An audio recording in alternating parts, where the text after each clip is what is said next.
Using voice typing in Google Docs. The tool I chose to use was the voice typing option found within Google Docs. You can find that under clicking tools and then scrolling down to voice typing. When that happens, this little circle pops up. You click on it, it starts recording. As you talk, the words show up on the screen. I have a student who has Tourette's. So he's also got ADHD and OCD.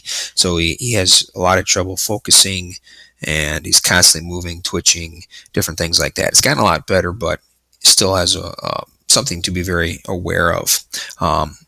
Because of that, he has a lot of trouble taking his thoughts and putting them down on paper. And so I thought using the voice typing option might help him out with that. Well, he tried it out for me this afternoon, and he was able to describe what he'd been learning in science class, and I showed it to his science teacher, and she said everything he had on the document showed and demonstrated that he was learning and that he was understanding what was going on. So for me, number one here, it did address the learning need of the student. It helped him to lay out what he had learned. Do I find this feature to be helpful as well in addressing? I think it does. It gives that student the opportunity to get his thoughts down on paper and not be hindered by trying to type the words out and figuring out what to say using his fingers. He can just talk to the screen and the words show up.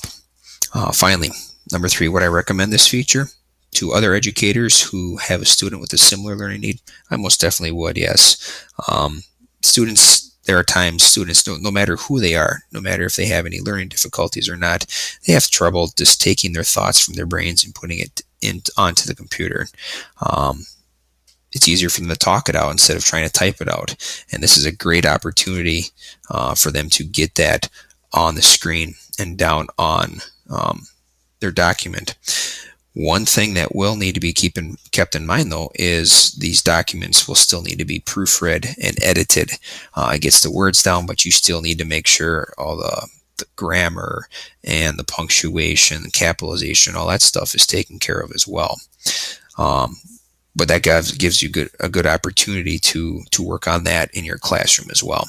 So overall, Google Voice Typing, I feel it's a great option, something that's very helpful and also very useful.